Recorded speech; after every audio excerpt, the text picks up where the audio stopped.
¿Somos cristianos? ¿Somos buenos cristianos? Para ser cristiano, por supuesto, se necesita estar bautizado, estar incorporado a la Iglesia de una forma vital, como dice San Agustín, no solamente en cuerpo, sino en corazón, cordialmente. Para vivir el cristianismo se requiere, naturalmente, también estar en gracia de Dios. Pero somos buenos, auténticos cristianos.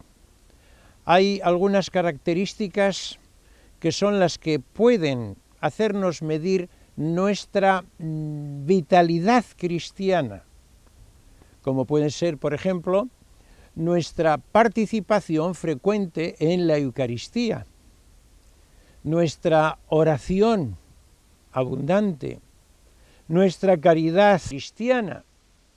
Pero evidentemente hay otro dato que es en el que quiero detenerme, que es nuestra devoción a la Virgen, nuestra devoción a María. Somos cristianos en la medida en que amamos a María, porque María forma una unidad con su Hijo Jesús, en su persona y en su obra. Por eso podría decir San Luis María Griñón de Montfort: como la Virgen ha sido necesaria a Dios con una necesidad hipotética, ella es aún más necesaria a los hombres para llegar a su último fin. Por eso, para medir el grado de devoción que nosotros tenemos a María, tenemos que responder a dos preguntas. Primera, ¿quién es María? ¿Quién es María para mí? ¿Cuál es la misión de María para con Jesús, para con la Iglesia, para conmigo? ¿Cuál es la tarea que ejerce María para conmigo? Y segunda pregunta, ¿cuál es mi actitud para con María?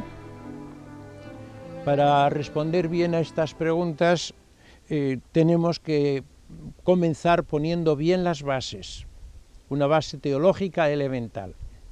Primero, Dios creó el mundo y lo creó bien. En el comienzo del Génesis, cuando habla de la creación, repite 7 veces: y vio Dios que todo estaba bien. Dios hizo un mundo perfecto. Segundo paso, el pecado original, después nuestros pecados, estropean la creación. Se introduce el mal en el mundo, el dolor, el sufrimiento, la violencia, la muerte, las guerras, el hambre. Todo esto es consecuencia del pecado original. Queda roto el orden que Dios había hecho originariamente. Humanamente esto no tiene solución, pero Dios decide intervenir Él mismo para vencer el pecado y hacer una nueva creación, un nuevo proyecto. Y como el pecado había entrado en el mundo por Adán, el nuevo proyecto de Dios comenzará con el nuevo Adán, Cristo, como le llama San Pablo. Y Adán fue incitado por una mujer, Eva, acompañado en el pecado por una mujer. Y por eso Dios quiere que la salvación comience también con una mujer, unida al Salvador, a Jesús. De tal manera que se ponen en funcionamiento y se unen la omnipotencia de Dios Padre, la sabiduría de Dios Hijo y el amor del Espíritu Santo para hacer una obra maestra. Esa obra maestra es María. El Concilio Vaticano II denomina a la Virgen Madre de Dios Hijo, hija predilecta del Padre y sagrario del Espíritu Santo. Así la cantan las tres divinas personas, uniéndose a toda la creación, tal como José Zorrilla, el poeta, escritor José Zorrilla, nos explica.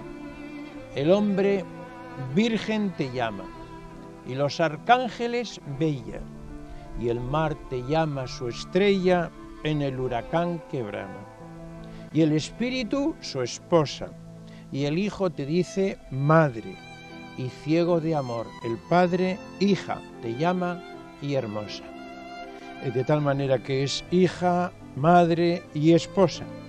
Por eso, para comprender bien a la Virgen, necesitamos que sea desde la perspectiva de la Santísima Trinidad. ¿Qué es María para Dios Padre? ¿Qué es María para Dios Hijo? ¿Qué es María para Dios Espíritu Santo? Es lo que tratamos de ir viendo a lo largo de estas conferencias.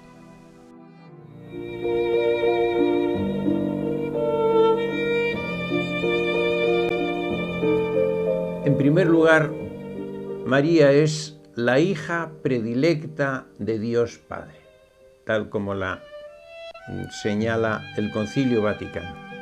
Efectivamente, la omnipotencia de Dios Padre crea a la que será su hija predilecta, a la que va a ser madre de su Hijo, la que va a ser esposa del Espíritu Santo. Y con ella Dios comienza una nueva creación inmensamente más bella que la antigua, que este mundo en que estamos nosotros.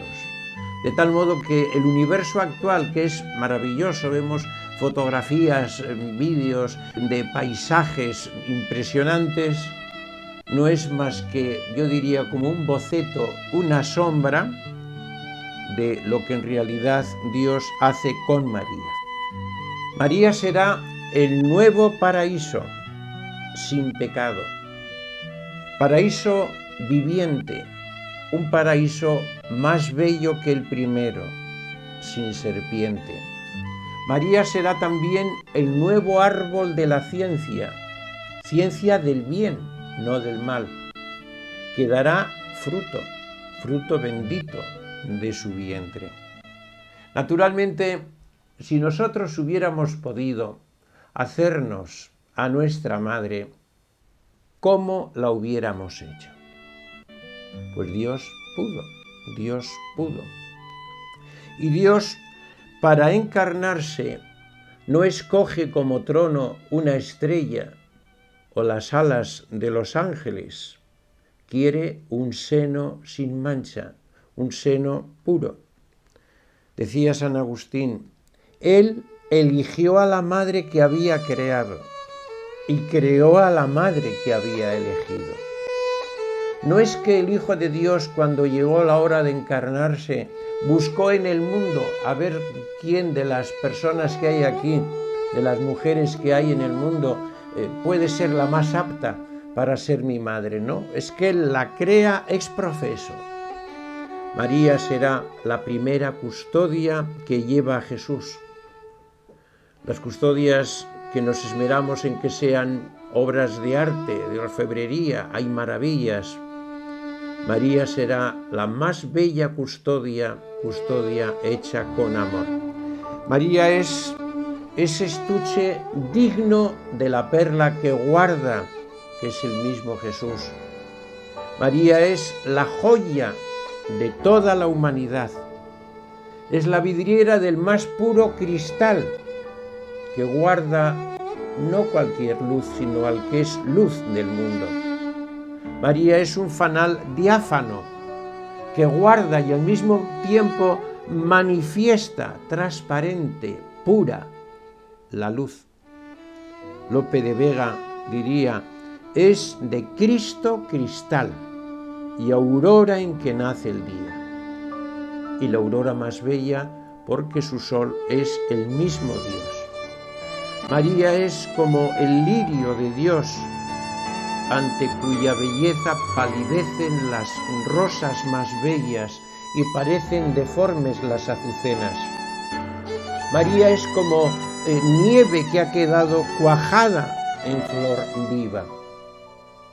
Dicen que cuando Dios fue a crear a María, se inspiró en lo más bello de la naturaleza para hacerla a ella, para crearla a María. Yo diría que no, que es al revés. El libro de los Proverbios nos dice, refiriéndose a la sabiduría, pero es un texto que la liturgia y la Iglesia aplican a María, indicando cómo Dios, cuando crea el mundo, ya tenía presente en su mente, por supuesto, a Jesús, pero también a María. Y en este capítulo la Iglesia sitúa como protagonista, como que la que lo dice es ella, María. Desde la eternidad fui creada en el pensamiento de Dios. Desde los orígenes, antes de que existiera la tierra. Antes que los abismos fui engendrada yo. No había aún fuentes ricas de agua. Antes que fueran asentados los montes, antes que los collados, fui yo dada a luz. Cuando aún no había creado en la tierra ni los campos ni el primer polvo del orbe. Cuando estableció los cielos, allí estaba yo. Cuando trazó el horizonte sobre la faz del abismo, cuando fijó las nubes en lo alto y dio fuerza a las aguas de la profundidad, cuando... Y va continuando este texto maravilloso que merece la pena que lo meditemos, este texto del capítulo 8 del libro de los Proverbios del Antiguo Testamento. En este sentido, se me ocurre pensar que Dios se inspira en el azul de los ojos de María para hacer el mar, para hacer el azul del cielo, que Dios se inspira en el color de los cabellos de María para crear el trigo, en su candor para hacer los lirios del campo, pone en los ruiseñores su voz, las ovejas, los corderos, las palomas reflejan de alguna manera imperfecta el carácter de María.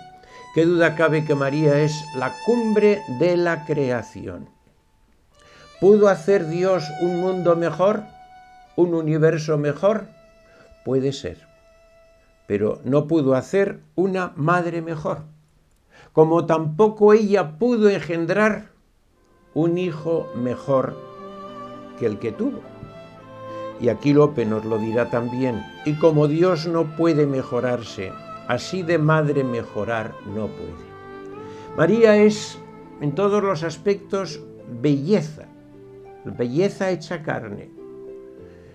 Externamente también, tengamos en cuenta que aquello que hay de feo, de desastroso en la creación, viene como consecuencia del pecado original, pero María no tiene pecado original. Y también externamente es maravillosa. Y también aquí Lope de Vega trata de describirla. Poco más que mediana la estatura, como el trigo el color, rubios cabellos, vivos los ojos y las niñas de ellos, de verde y oro con igual dulzura. Las cejas de color negra y oscura, aguileña nariz, los labios bellos, tan hermosos que hablaba el cielo en ellos por celosías de su boca pura. La mano larga para siempre darla, saliendo en los peligros al encuentro de quien para vivir fuese a buscarla. Esto es María, sin llegar al centro, que el alma solo puede retratarla, pintor que tuvo 9 meses dentro. Esta es la descripción que hace Lope de Vega. Descripción naturalmente incompleta, imperfecta, porque María es algo más. No hay palabras para expresar la belleza de María. En el mundo se nos habla de las 7 maravillas que han existido, las 7 maravillas del mundo. El Coloso de Rodas, los jardines de Babilonia, el mausoleo de Halicarnaso, el faro de Alejandría, etc. Ya no quedan, queda el recuerdo. La maravilla que permanece y permanecerá para siempre es María. Ahora bien, como dice el Salmo, La auténtica belleza de la hija del rey está en su corazón. Fuera, en su porte, en su cuerpo, en su exterior, es bella, pero es una belleza que brota del interior. Y ante todo, de la ausencia de pecado. María es inmaculada. Inmaculada, la palabra inmaculada significa dos cosas. Literalmente, etimológicamente, sin mácula, sin pecado original y sin las consecuencias del pecado. Y toda la literatura y toda la poesía lo expresa muy bien, lo que en el fondo es teología. También Lope de Vega en el coloquio pastoril diría: si sois la que escoge Dios por medio para expiar lo que Adán quiso manchar, ¿por qué ha de haber culpa en vos? No tiene pecado original. Y aquella frase que aclara también del beato Duns Scoto, decuit potuit ergo fecit. Convenía que la madre del que venía a salvar no tuviera pecado original ni pecado alguno. Potuit, o sea, Dios pudo hacerlo, por consiguiente lo hizo. Quiso y no pudo, no es Dios. Pudo y no quiso, no es hijo.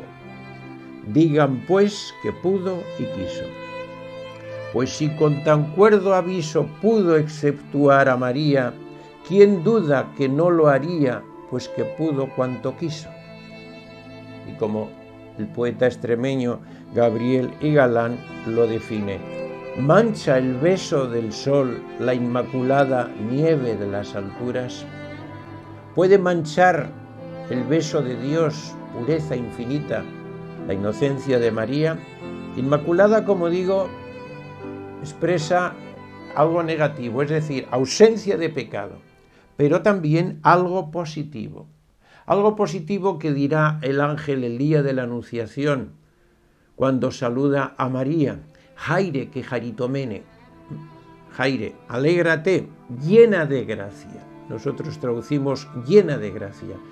Indica plenitud de belleza, belleza de alma, que al decir de los teólogos es no solo mayor, ya en el comienzo, en la concepción, en el momento en que comienza a existir la persona de María, mayor que cualquier santo o ángel, sino incluso mayor que todos los santos y ángeles juntos, dicen muchos teólogos. Lo expresa también Gil Vicente: nunca fue otra nacida que fuese mujer y estrella sino ella. Muy graciosa es la doncella, cómo es bella y hermosa. Digas tú, el marinero que en las naves vivías, si la nave o la vela o la estrella es tan bella. Suelen jugar con la palabra estrella porque sabemos que la palabra María significa estrella. Y Dios pone en su corazón inmaculado su gozo y su morada. De tal manera que podemos decir que María es como el corazón del cielo, donde Dios se regocija. Juan de la Encina, ya casi en los comienzos de la lengua castellana, la denomina palacio y casa de Dios. Y anteriormente, cuando el mismo castellano está comenzando a balbucear, dice: palacio mayor que el cielo, del mismo Dios paraíso, dirá Gonzalo de Berceo. Y efectivamente no nos puede extrañar que cielos y tierra se unan en una alabanza a María. Y en el cielo una voz repetía: más que tú, solo Dios, solo Dios. Y el ángel el día de la Anunciación queda extasiado, es él el que queda en éxtasis cuando se aparece a María y ve en ella tal belleza. Y se le escapa ese piropo, esa exclamación llena de gracia, rebosante de belleza. Y la Iglesia también exclama con las palabras de Judith: orgullo de nuestra raza. Y San Anselmo, ya en el siglo XI: nada hay igual a María, nada más grande que María, sino solo Dios. Y el genio poético de San Efrén, el sirio, del siglo IV, a quien se denominaba la cítara del Espíritu Santo, presenta a María como un icono de belleza. Repito, siglo IV, ya desde comienzos de la Iglesia siempre la ha visto así. Santa en su cuerpo, hermosa en su espíritu, pura en sus pensamientos, sincera en su inteligencia, perfecta en sus sentimientos, casta, firme en sus propósitos, inmaculada en su corazón, eminente, colmada de todas las virtudes. Y aquí habría que exclamar con San Bernardo, de María nunquam satis. Acerca de María nunca hablaremos suficientemente. Siempre nos quedamos cortos. Las palabras humanas no pueden expresar la belleza de María. El Papa Pablo VI nos dirá que María es la criatura más limpia y más perfecta salida de las manos de Dios, tan ideal en su esencia y tan acabada en su realización. La flor más bella que ha brotado en este jardín devastado de la humanidad. Pues bien, aunque naturalmente nos quedamos siempre cortos en expresar la belleza de María, tenemos que ver también cuál es nuestra reacción con ella en este aspecto, en cuanto hija de Dios, en cuanto que María es bella. Y en primer lugar tenemos que decir que a nosotros nos toca admirar esa obra maestra de Dios. Ciertamente, más que las revistas, más que la televisión, que presentan muchas veces imágenes tan sucias, tan degradantes, más incluso que cuando nos encontramos ante un paisaje precioso. Hay paisajes en el universo precioso y hay proyecciones también y documentales tanto a nivel astronómico como a nivel submarino, como a todos los niveles, de cómo la naturaleza, la creación material es algo estupendo, es algo maravilloso. Sin embargo, más bonito es, más hermoso, más completo es María. Y merece la pena que nos eduquemos en la verdad, en la belleza y en el amor, contemplando a la Virgen.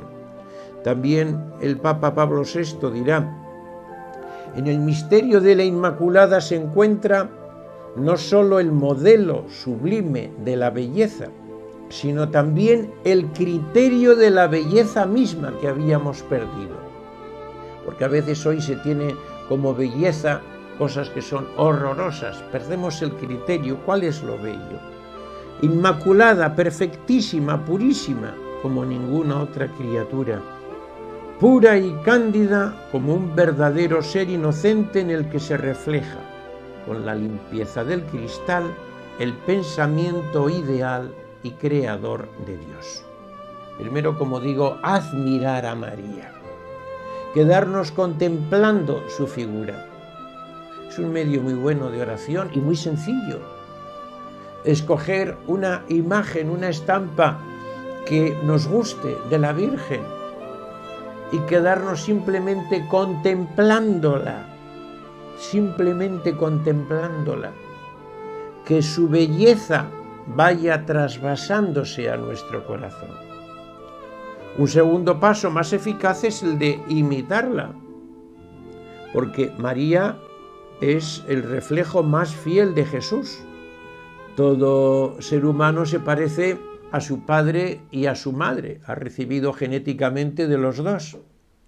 Pero Jesús, en su naturaleza humana, solamente ha recibido el ser de María. Por consiguiente, Jesús se parece ante todo a su madre, a María.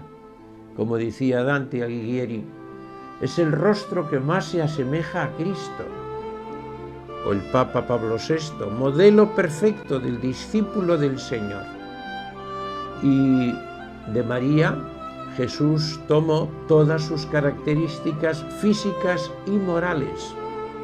donde aprendió Jesús humanamente la dulzura, la amabilidad, la afabilidad que vemos en el Evangelio del que se presenta como manso y humilde de corazón, lo aprendió de su madre.